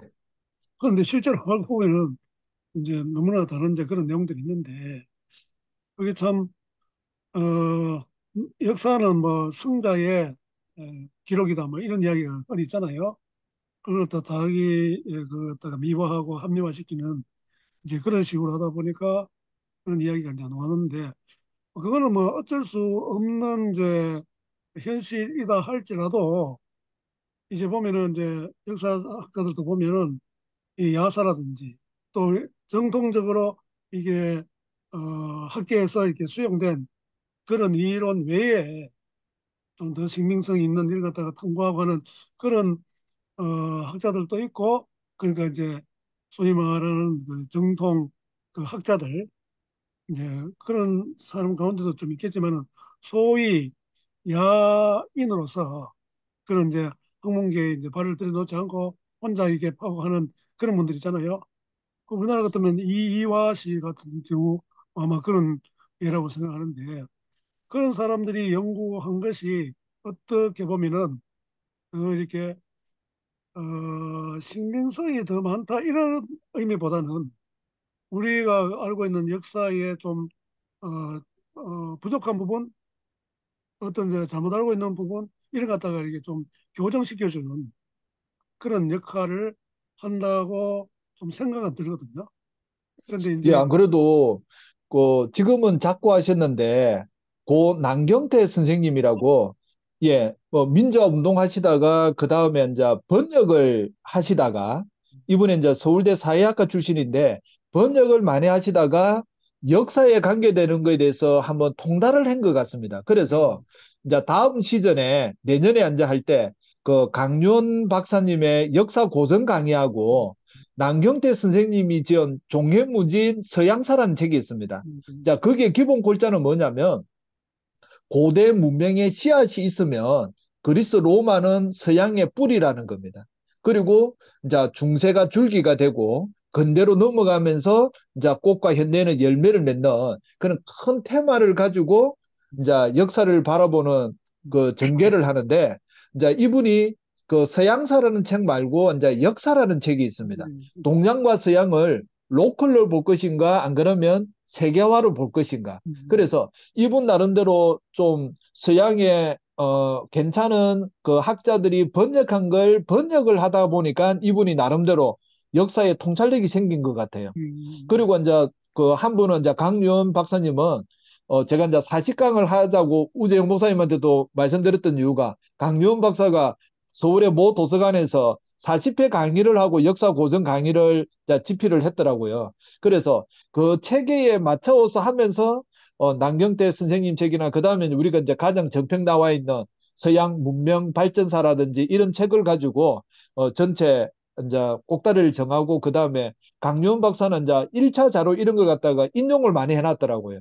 그러니까 그런 것도 부분적으로 제가 발췌를 해가지고 1차 원전에 뭐가 있는지도 좀 알고 이러하면 우리가 역사를 보는 눈에 있어서 학창 시절에 가지고 있던 우물안 개구리에서 좀 벗어날 수 있지 않을까. 예, 그런 생각을 해봅니다. 예. 예, 아주 뭐 좋은 이야기 감사합니다. 우리 그 오늘 처음 이제 참석하신 우리 박 목사님 좀 소개도 해주시고 좀 오늘 또 느낀 소감이라든지 또 질문이 있으시면 좀 해주시면 좋을 것 같아요. 예, 지금 응급결에 들어와서 말씀을 들었는데 아직까지도 머릿속에는 좀 뒤죽박죽입니다. 마찬가지입니다. 다. 뭐 서양사 들은 것은 유일하게 교회사 이야기를 들은 건데 당신대 대학원 다닐 때 유일하게 만났던 사람이 어, 한경진 목사님 사위였던 이영은 교수가 있었고 그다음에 또 그렇게 가르쳐 주셨던 분이 서정훈 교수라고 음, 당신대 총장하셨던 그 목사님 들은 이야기인데 뭐 불과 그 지금 강의 들은 게 지금 40년 전 이야기죠. 지금 세대하고 또 대비를 해보면은 전혀 이게 좀 잘 맞지 않는 그런 이제 내용이거든요. 그래서 오늘 또 이렇게 목사님께서 좀 귀한 그런 강의를 해주셨는데 옛날에 들었던 그 기억을 더듬으면서 말씀을 들으니까 진짜 머릿속에 좀 뒤죽박죽입니다. 차분히 한 강의 한 강의 들으면서 좀 정리를 해야 될 것 같습니다. 아이, 예, 죄송합니다. 이거 아닙니다. 예. 우리 구름님은 좀 하고 싶은 이야기는 없습니까? 예, 예, 뭐, 근데 이제 하나 궁금한 게, 이 중세 시기, 뭐, 어, 아바스 왕조에서, 어, 그 왕조가 중심이 돼가지고, 그리스 로마의 고전도, 받아들이고, 또 페르시아의 그 여러 가지 그 공예, 미술 이런 것도 받아들이고 해가지고, 엄청난 문화 발전을 이루었다. 예, 그런데 이제 그때 오히려 그 시기에는 너무도 기독교가 이게 완고해가지고 막 그 파괴해버리고, 예, 쓸만한 거는 좀 더 남겨두고 뭐 받아들이고 했어야 될 텐데, 그랬는데 이제 지금 시점에 와 보면은 어, 오히려 이제 기독교는 어떤 계몽주의 시기를 거치면서 이게 유연해지고 신중성이 생겼는데, 이 이슬람은 더 그냥 교조적이 되고 막 이래. 에, 그러니까 이게 또 완전히 또 뒤바뀌어 있는 것 같아요. 그래서 늘 이게 이제 성공하는 지역은 보면은 문화를 에, 문을 열어서 교류를 하고 받아들이고 뭐 이런 지역이 발전하는데, 왜 이 서양은 뭐 이해가 돼요. 서양은 뭐 계몽주의 시대를 거치면서 그렇게 됐을 거다라고 생각을 하는데, 아랍 세계는 왜 도로 반대가 됐을까요? 예, 저도 그게 궁금합니다. 근데 제가 조금 전에 말씀드린 대로 아랍 이슬람 제국 시대가 있었고 티르크 이슬람 제국 시대가 있는데 이제 거기서 지도자들이 학문을 중시했느냐 안 했느냐 차이가 가장 큰 것 같습니다. 이제 지도부 수뇌부에서 특별히 오스만 제국 같은 경우에는 16세기, 17세기까지도 성장 팽창하다가 18, 19세기에 완전히 나락으로 떨어지지 않습니까? 그때 너무 안주하지 않았나 그런 생각도 좀 해보고요. 일단 제가 그 아바스 왕조가 정말 지식의 혁명을 일으켰는가 안 일으켰는가 해서 참고 문헌으로 제가 요 지혜의 집이라는 이 책을 잠시 참고했었거든요. 그러니까 아바스 왕조 같은 경우에는 포용과 열린 정책을 가지고 있었기 때문에 우리가 생각하는 지금 이슬람 아랍 세계가 미개하다고 하는데 실제로 9세기, 10세기에는 월등한 그런 번역 활동을 활발히 함으로써 지금에 말하는 도서관 수준을 유럽 쪽보다는 훨씬 발전시켰던 시절이 있었다는 것. 그러니까 바그다드뿐만 아니라 지금의 아프가니스탄도 함께 그 물결에 동참했는 것 같더라고요, 보니까. 그래서 뭐, 옛날이요. 이거는 뭐 아닙니다만, 한때 이슬람 세계에서도 이런 번역 운동이 활발하게 이루어졌던 시절이 있었고, 이것을 유럽이 받아들이면서 반전이 일어났다라는 걸 우리가 알 필요는 꼭 있는 것 같습니다. 그리고 우리 이재율 교수님이 질문하신 대로 왜 이슬람 지금은 그래 되었는가에 대해서도 한번 우리가 고민하고 그런 이슬람 전문가를 한번 만나서 이야기도 들어볼 필요는 있는 것 같고요. 보니까. 예. 이제 또 하나 질문은 이제 보통 우리가 이제 십자군 전쟁이 이제 완전히 에, 잘못된 방향으로 가버렸다. 특히 그 자체가 큰 문제다라고 했을 때 그렇다면은 이제 십자군 전쟁을 안 일으켰어야 된다는 쪽이 되잖아, 그죠? 예, 예. 십자군 전쟁을 안 일으켰으면은 그 당시에 성지순례 부음이 많이 일어났다고 예, 맞습니다. 하더라고요. 교수님. 예, 예. 예. 그런데 이제 성지순례를 자꾸 이제 방해를 하고 못하게 하고 이제 이렇게 하다 보니까 아마 또 정치적인 이유도 있겠고 뭐 그런 것 같은데 어 이제 서유럽의 입장에서는 막 성지순례를 못 가더라도 참고 참고 그만 안 일으켰으면은 그 결과가 어떨까요? 결과가 뭐 훨씬 나았을까요? 어, 일단은, 이건 예, 예. 가상적으로 한번 예. 예, 예. 팩트 체크부터 하자면 셀주크 투르크족이 점령하고 있던 그 시기에 그 기독교 순례자에 대해서 방해를 하고 뭐 이렇게 살인이나 이런 행동을 했다는 게 거짓 정보, 요즘 말하면 가짜 뉴스가 좀 많았답니다. 가짜 뉴스가. 그러니까 실제로 그런 경우도 있습니다만 이게 부풀려져서 로마 교황청에 갔다는 거. 그리고 이제 그 교황이나 왕이나 기사단이나 상인들은 다 동상이몽의 관계에 있었다는 거.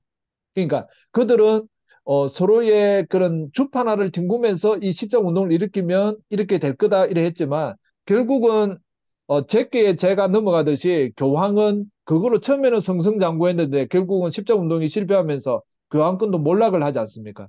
제가 잠시 설명을 하다가 이제 시간상 이제 중단해 버렸는데 중세 유럽의 쌍두마차는 교황과 황제인데 비잔틴 제국의 황제가 워낙 힘이 세니까 이 로마 가톨릭의 교황이 누구 임자 없나 해서 프랑크 왕국의 카롤스 대제 손잡고 나중에 신성 로마 제국의 오토 1세하고도 손을 잡고 하는데 11세기 이후에 비잔틴 제국이 몰락을 하니까 이젠 교황과 황제가 싸우게 되는 거거든요. 그 움베르토 에코의 장미의 이름도 연도를 1327년 11월 달로 정한 이유가 교황 측하고 황제 측의 사절단이 와서 서로 논쟁과 협의를 하기 위해서 모이는 역사적 사건을 가지고 그런 거 이제 넣은 거거든요. 그러니까 교황과 황제가 이제 다른 경쟁자 적이 없으니까 둘이서 이제 아웅다웅하면서 기독교 역사에 있어서 이제 파문을 일으키기 시작하는데 결국은 교황권이 쇠퇴하면서 중세는 막을 내리고 건대로 갈아타고 자, 개인의 발견이 이루어지는 자, 사상의 패러다임이 완전히 바뀌어 버리는데 우리 이재율 교수님 말씀하신 십자군 운동이 일어나지 않았으면 어찌 되었을까? 그거는 어, 그 용수철이 희한한 대로 다른 데로 되지 않았을까? 저는 왜냐하면 교황권이 몰락하면서 자, 십자군 전쟁의 기사들도 몰락하면서 왕에게 힘이 집중된 그런 게 있었는데 만약에 십자군 운동이 일어나지 않았으면 봉건제나 장원제가 좀 더 길게 가지 않았을까? 그리고 흑사병이라는 것도 또 어찌 될지 변수가 되는 그러니까 저는 아직 기후 변화 이런 거에 대해서는 아직까지 완전히 눈을 못 떴는데 중세가 이제 1000년이 넘어가면서 유럽이 따뜻한 기후에서 농업혁명과 농사 수확률이 높아지면서 인구가 증가하면서 체제가 구축됐는데 이제 14세기 이후로부터 흑사병이 돌면서 인구가 감소하고 봉건제의 장군제가 몰락하게 되지 않습니까? 그런 패러다임이 좀 다르게 흘러갈 수 있지 않나. 그게 네. 이제 역사에서 가정해 보다면 첫 번째고 두 번째는 몽골 제국이 헝가리 폴란드를 침공한 다음에 그 칸이 대칸이 안 죽고 살아 있었다면 바투가 계속해서 유럽 쪽으로 진출했으면 유럽의 역사는 또 달라지지 않았을까. 뭐 그 예, 정도까지 그렇네요. 생각을 해봅니다. 예. 예, 그리고 아까 저기 강의 중에 흔히 그 이제 오스만 트루프가 이제 그걸 동부를 지중해 동부를 완전히 장악하면서 그 지중해 무역이 쇠퇴하고 대서양 예. 무역이 이제 발전하게 됐다라고 하는데 그게 아니라 그러셨잖아요. 예, 예. 어떻게 그러니까 우리가 학창 시절을 배우면 오스만 제국에 의해서 경제가 봉쇄되면서 동서교류 육로로 가는 길이 막혀서 이제 다른 항해를 개척하기 위해서 대항로 시대가 열렸다고 하는데 오스만 제국이 바보가 아니라는 겁니다. 교역을 통해서 세금을 세수를 확보해야 되는 차원이기 때문에 유럽이 말하는 대로 오스만 제국이 교역을 차단하지 않았다는 게 지금 학자들의 이제 정설로 받아들여진다 하더라고요. 그리고 이제 이 항해 기술이 이제 이 지중해 시대에서 대항해 시대가 되는 대서양 시대로 가기 위해서는 이제 선박 그리고 항해 기술이 좀 더 발전해야 되는 상황인데 대항해 시대가 이루어질 때에도 지중해 무역은 한 100년 이상은 존속하거든요. 그런 걸 보면 어, 과거에 우리가 학창 시절에 배웠던 오스만 제국에 의해서 교육이 폐쇄되는 경우는 없었다는 게 지금의 견해라는 겁니다. 예. 전혀 지장을 안 줬단 말인가요? 그러면 전혀 지장을 안 줬다는 건 아니고요, 교수님. 아, 그러니까 큰 타격을 줄 정도는 제가 이제 시간상 빠르게 넘어와 버렸는데 그 후추 교역량의 추이를 보면 변화가 없었다는 겁니다. 향신료 쪽에 있었어. 향신료 쪽에 있었어. 예. 고맙습니다. 예. 예.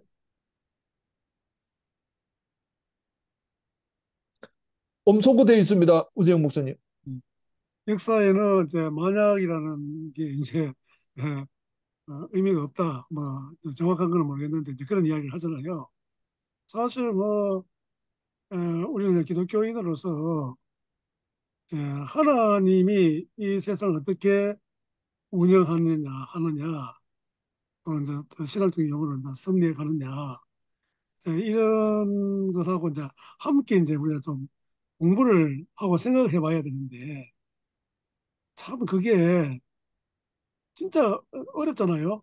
우리 한 개인의 역사를 보더라도 이 어떤 가정과 또 자기가 소속된 어떤 그 집단과 또 이제 국가 뭐 이런 식으로 해가지고 이게 자기 혼자의 어떤 뭐 어떤 결정이나 어떤 뭐 이게 지향해 나가는 거 그것으로 뭐가 되는 게 아니고 전부 다 관계 속에서 이루어지다 보니까 이거는 뭐 이 함수로 이렇게 풀 수 있는 이런 게 전혀 안 된단 말이죠. 그러면 이게 맞습니다. 예. 이게 그 세계 역사를 보면은 이거는 뭐 도저히 계산할 수 없는 그거는 뭐 상상도 할 수 없는 그런 이제 이야기인데 그런데 이제 역사가 이렇게 쭉 흘러온 그 가운데 그러면 하나님이 이제 우리 인류 역사를 갖다가 하나님에서 이제 주관하시고 섭리하신다고 했을 때 이게 참 우리가 기독교인의 관점에서 봤을 때 의문스러운 것들이 한두 가지가 아니잖아요. 예. 그래서 그게 이제 신정론하고 또 연관도 되고 예, 어? 그 흑사급경 이야기, 뭐, 그다음에 지진이 일어나고, 뭐, 그런 자연재해 이런 뿐만 아니라 어떤 한 사람의 이제 중요한 인물이 어떻게 되느냐에 따라 가지고 역사가 확 돌아가고 완전히 뭐, 이제 이렇게 생각하면은, 야, 이게 참, 그런 하여튼 머리가 터질 이제 그런 정도의 어떤 그런 이야기잖아요. 그러니까 우리가 그런 뭐 가정은 해볼 수 있는데, 어쨌든 이제 결과를 가지고 우리가 이제 해석을 이제 잘 해야 되잖아요. 예, 그러면 이거 더 우리는 이제 교회사 아까 목사님 박 목사님 뭐 이제 교회사 이야기하셨는데 교회사는 교회사지만은 또 우리가 세속사 속에서도 하나님이 간섭하시고 역사하시고 하는 이런 것들이 뭐 이제 생각보다도 많고 그거는 뭐 우리 이때 어떻게 이야기할 수 없는 그런 부분이긴 한데 좀 그런 것을 우리가 더 어떻게 그 이해를 해야 되는지 그 소위 말해서 교회사와 세속사 이렇게 이제 엄격하게 구분할 수도 없지만은 흔히 이제 그렇게 구분한다 했을 때 이 관계는 어떻게 되는 건지 이런 게 참 너무 어렵거든요. 역사 자체는 재미는 있는데 우리가 기독교 신앙인으로서 이제 그 하나님의 어떤 그 입장으로 좀 생각을 해본다고 하면 우리에게 시사하는 바가 어떤 것들이 있는지 이게 뭐 보통 어려운 게 아닌 것 같거든요. 근데 그런 부분에서 좀 어떻게 좀 생각을 한번 안 하면 그래도 제가 그 교회사 그 박사 과정에 있을 때 한 수업 시간에 교수님이 교회사가 크냐 세계사가 크냐 질문을 하셨거든요. 음, 자, 정답이 있는 건 아닌데 교회사가 구속사를 관련해서 보면 세계사를 포용한다고 말할 수 있다는 게 교수님의 지론이었거든요. 어, 그런데 지금 우리가 이제 현재 우리 그 교회사 일반적으로 이제 강의하시는 교수님들이 교회사는 잘 아시는데 일반 역사는 두리뭉실하게 아시는 게 보통이더라고요. 제가 이제 수업을 네, 받아 보니까.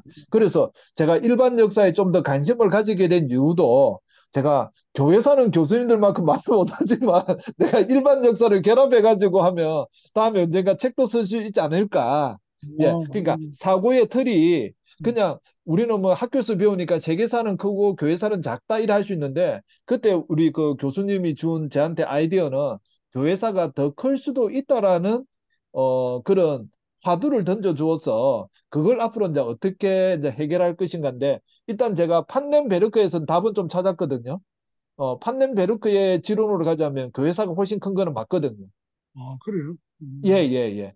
예, 그래서 이건 뭐 정답이 있는 건 아닌데, 그러니까 사고의 확장이나 이런 거에 있어서 역사를 보는 관점에 있어서 음, 어, 교회사를 축소할 필요는 없다는 게 제가 가지고 있는 뭐 그냥 지론입니다. 그리고 중세사나 이제 우리 교회사로 보면 중세교회사나 종교개혁사까지는 교회사의 꼴로 세계사가 이제 그 겹치는 부분이 많은데 자, 근대로 넘어가면 교회의 역량이 확 줄어들기 때문에 이제 교회사는 거의 뭐 이론이나 교회 사건 위주로 가고 세계사하고 만나지 않는데 이제 이것도 앞으로 뭐 교회 사가들이 풀어야 될 숙제 중에 하나인 것 같습니다. 예, 예. 그런데 시간이 좀 뭐 30분 넘었네요. 한 가지 더 질문하자면 그러면 그거는 좀 완전히 이제 서구 중심적인 지금 사고방식이잖아요. 예, 예. 그러면 그 중세까지라도 그게 이제 종교까지라도 동양은 완전히 제외해 놓고 예, 예. 하는 거기 때문에 동양에서는 그 이야기가 이제 적용이 안 되고 이야기할 수 없는 이제 그런 부분이 되는데 예, 맞습니다. 아주 특별히 그 소수는 또 그리스도인들이 있고 뭐 이제 그럴 수 있겠죠. 있는데 예, 그래서 보면은 그건 아주 미미하고 그 영향력이라든지 이런 걸 뭐 이야기도 할 수 없는 이런 것이기 때문에 그건 완전히 이제 서구적인 이제 판덴베르크도 잘 예, 모르지만 예. 예, 그런 예. 관점에서 이제 보고 이제 예, 설명한다 그런 이제 느낌이 있거든요.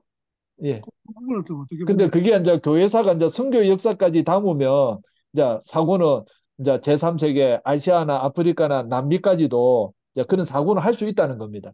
그리고 이제 그 제가 서양사고 동양사를 처음에는 접목해서 하려고 하다가 이게 따로 분리하는 이유가 고 남경태 선생님도 아까 전 서양사는 제가 말씀드린 대로 씨앗 뭐 뿌리 이렇게 설계를 할 수 있는데 동양사는 왕조사가 많다 보니까 그렇게 풀 수가 없는 예, 그런 상황이 있고, 자, 동서양이 만날 때에 이제 어떻게 보느냐에 따라서 그냥 서양 우위로 보느냐, 안 그러면 동양이 잠시 주춤한 적이 있는 근대 부분에서만 그렇게 되느냐, 이런 것도 우리가 앞으로 풀어야 될 숙제인 것 같습니다. 예, 예, 뭐, 머리가 복잡하고, 뭐, 그렇습니다.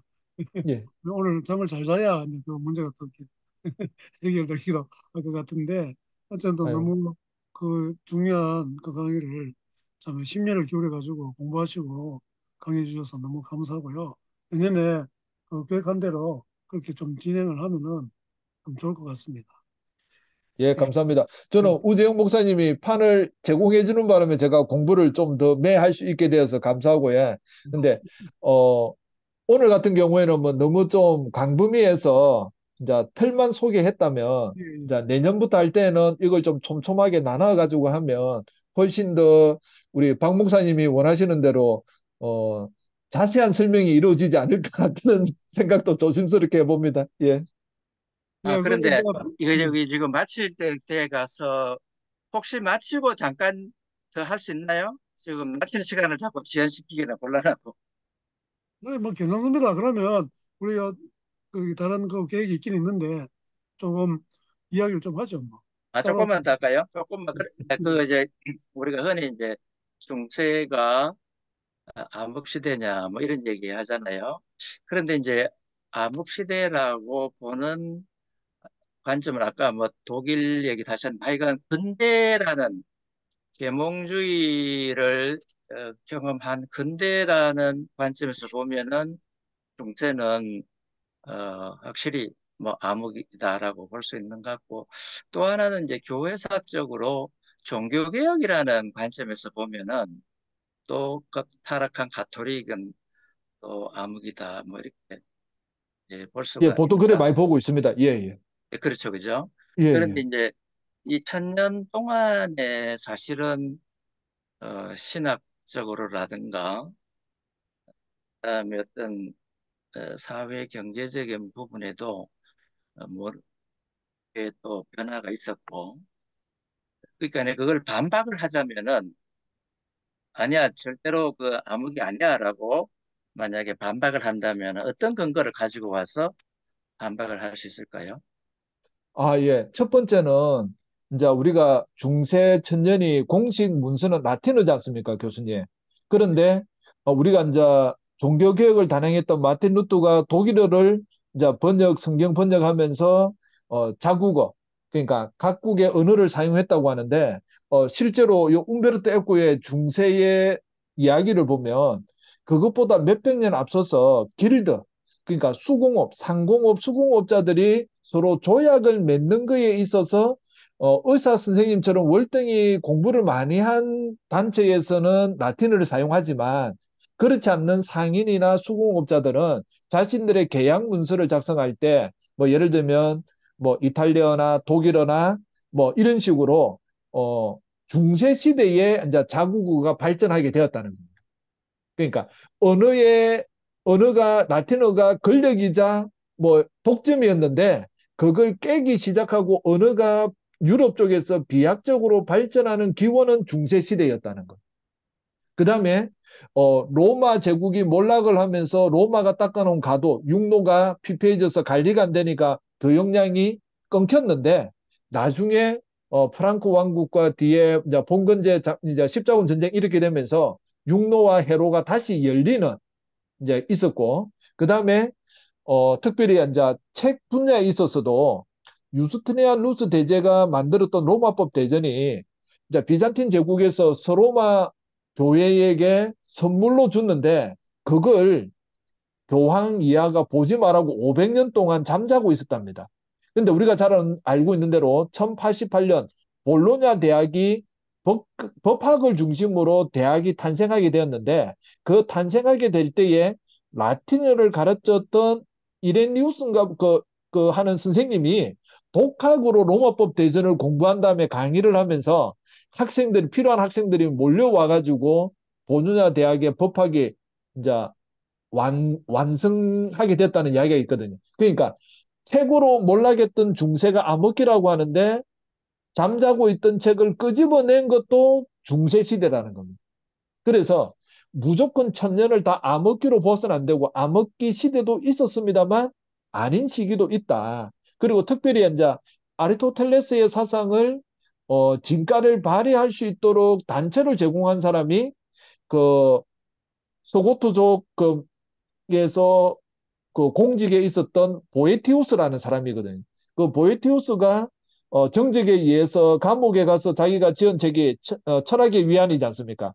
이제 그런 식으로 어, 최대한 그 큰 권력을 가지고 있는 사람이 아니라 어떤 평범한 사람에 의해서 책이 번역되고 또 발간되고 하면서 학문이 이어지게 된 이제 그리고 수도원에서 또 필사를 하다가 또 여기 또 발견되는 경우도 있고 하면서 알렉산드리아 도서관이 불탄 거는 엄청난 암흑의 시대를 초래하게 했는데 일부가 살아남아 가지고 그 중에서는 이슬람 세계로 넘어가서 거기서 아랍어로 번역된 것이 다시 12세기, 13세기에 유럽으로 전파되면서 유럽이 다시 알을 깨고 나오게 된 거니까 전부 다를 암흑기로 보는 거는 아니다.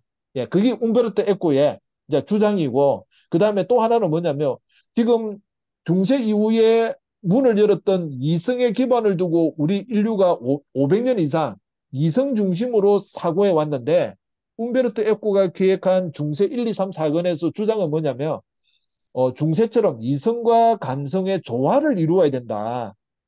이제 특별히 앞으로 AI 시대가 도래하면 이성만 가지고 되지 않으니까 이 감성에 초점을 더 맞추려면 우리가 중세에서 답을 찾아야 되지 않느냐 하는 게 움베르토 에코의 또 주장이라 하더라고요, 보니까. 예, 예. 예, 교수님 답이 아이고, 됐는가 고맙습니다. 모르겠습니다. 고맙습니다. 예, 그래서 이러다 보니까 9시 40분이 됐는데 오늘은 뭐 그냥 기도 없이 이제 마치도록 하겠습니다. 예, 수고하셨습니다. 감사합니다. 네, 수고하셨어요. 그렇습니다. 그냥 나가시면 됩니다. 또 이게 예. 이 공목소리 감사합니다. 예, 감사합니다.